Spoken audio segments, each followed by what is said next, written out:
भारताच्या सीमेवर पाकिस्तानी सैन्य आणि दहशतवाद्यांची घुसखोरी सुरूच आहे। पाक सैन्याकडून सुरू असलेल्या गोळीबाराला भारतीय जवान चोख उत्तर देत आहेत। मात्र आता भारतीय गुप्तचर विभागासमोर सोशल मीडियाचं आणखी एक मोठं आव्हान उभं ठाकलंय आणि हे आव्हान आहे पाक सायबर आर्मीच्या ट्विटर डंपचं। काय आहे ट्विटर डंप पाहूया।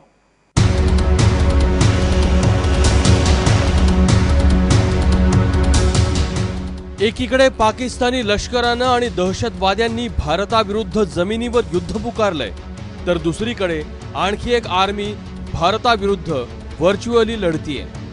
तिचं नाव आहे पाकिस्तानी सायबर आर्मी। एखादी घटना भारतात घडली की भारताविरोधात, व्यवस्थेविरोधात या आर्मीद्वारे 100-150 ट्विट टाकले जातात। त्याला म्हणतात ट्विटर डंप। आणि हेच डंप माझाच्या हाती लागले। मग वेगवेगळ्या ठिकाणी पाकिस्तान सायबर आर्मीचे एजंट्स जे बसलेले असतात ते आपलं काम सुरू करतात। त्यांना कुठलेच ट्वीट्स बनवायचे नसतात, फक्त डंपमधनं उचलून ते टाकायचे असतात। त्याबरोबर काय करायचे याच्या पद्धतशीर सूचना सुद्धा या डंपमध्येच दिलेल्या असतात। बघूया या सूचना कशा असतात। काश्मीर स्टँडर्ड टाइम 6:20 आणि ब्रिटिश स्टँडर्ड टाइम 2 वाजेपर्यंत ट्विट करू नये। ट्विट्स कॉपी पेस्ट करावे, रिट्विट करू नये। रिट्विट केल्यास #ट्रेंड होणार नाही। इतर ट्विट्समध्ये #काश्मीर किलिंग्स हे नक्की लिहावे आणि 5 मिनिटाच्या आत 2 ट्विट्स टाकू नये। आणि याच सूचनानंतर सुरू होतो द्वेषाचा खेळ।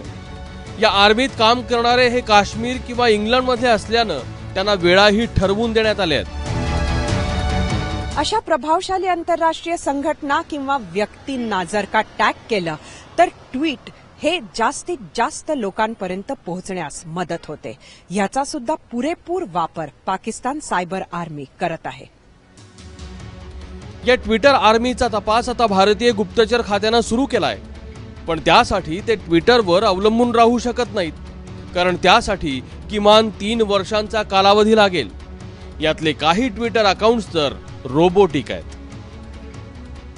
जेव्हा पाकिस्तान सायबर आर्मीची मंडळी हे ट्विट्स डंपवरून उचलतात आणि त्यांना पुढे करतात, त्यावेळेला खऱ्या लोकांनी हे ट्विट्स वेगवेगळ्या ठिकाणहून केला असा आभास निर्माण होतो आणि तपास केला तर असंच काहीतरी लक्षात येतं।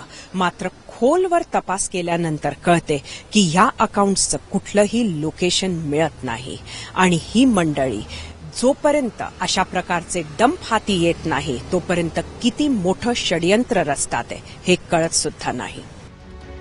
धक्कादायक गोष्ट ही की या पाकिस्तानी सायबर आर्मीमध्ये भारतातलेही काही जण सामील असण्याची शक्यता आहे। त्यामुळे खऱ्या खुऱ्या रणांगणात लढणाऱ्या आपल्या आर्मीला आता आभासी जगातल्या पाकिस्तानच्या आर्मीशीही लढावं लागणार आहे। सरिता कौशिकसह ब्युरो रिपोर्ट, ABP माझा, नागपूर।